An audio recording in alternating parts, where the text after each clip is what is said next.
Good morning guys, I'm here overlooking the beach in Ocean City and it is a beautiful sunrise. I would love to jump down there and film something with my gimbal and camera. The problem is it's early, I'm the only one up and the alarm's on. I can't get downstairs.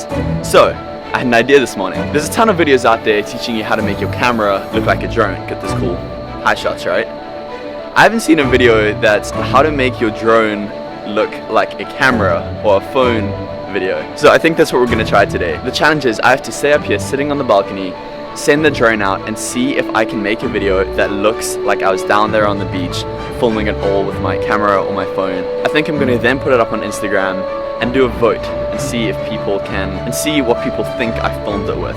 I'm gonna have to throw them off with a couple of things, but I've got some ideas. Anyway, the light is incredible right now, so I'm gonna send the drone up and yeah, see if I can make this thing work. So in figuring out an angle for the video, a way to tell a story, I realized that the only thing that really seemed to be happening on the beach was a bunch of strangers sitting and looking at the sunrise. So I tried to capture that, and I realized that if I aligned things right in the middle, got the drone down low, it looked like a pretty cool, unique shot. Okay, so we are here in Final Cut and I just had a quick look at the footage and I'm really happy. So the shots that I went for were all very static, all behind people, silhouetted. I think that that was the best way that I could use the sunrise. I think objectively, if I had a camera, this is what I would have done. And there were only a couple of people. They weren't beach scenes, you know, people buying ice cream or building sandcastles or playing spike ball or I don't know, whatever. The only thing people were doing is sitting and watching the sunrise. So I really wanted to capture that. So I feel like I genuinely did what I would have done if I was using my phone or my camera. I will explain one or two things that I did in the editing room later for those of you that want to see that. But without further ado, here is the video that I ended up with. Take control. Stranded, holy fire.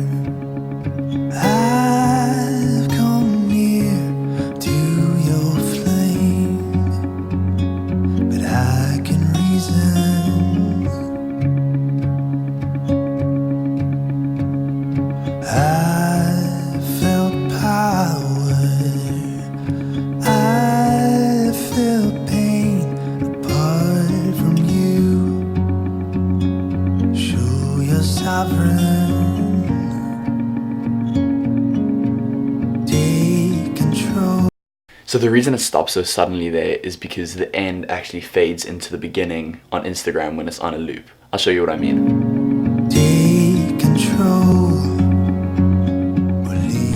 So the two main things that I did to make it try and look a little bit more like a phone actually filmed it was exported it in a 1080 by 135 crop, so it looks like kind of a phone dimension. And the second thing in post that I did is add a handheld effect so that it looked not super smooth like a drone, but more like someone was maybe holding with the phone. Okay, so I am gonna post it and let's see what happens. So I posted it, and just to be extra sneaky, I threw in a question about iPhones in my description.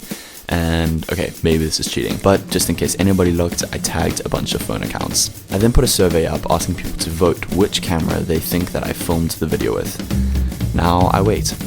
Guys, it's actually working. We're a few hours in and the polls are looking good. Most people think that it's an iPhone. My buddy Sean wrote a pretty convincing post about why he thinks it's an iPhone based off the stabilization. Going pretty good so far. Guys, just a quick random thing. Check how cool this is. I'm at a college close to DC today and just found this little fallout shelter. Probably built in like the Cold War times. That's pretty cool. So I guess I'll do the results here. Basically, it worked. So 24 hours later, 22 people thought that it was a Canon 80D, the one that I'm filming on now. 23 people thought that it was the DJI Mavic Pro, and 86 people thought that it was an iPhone.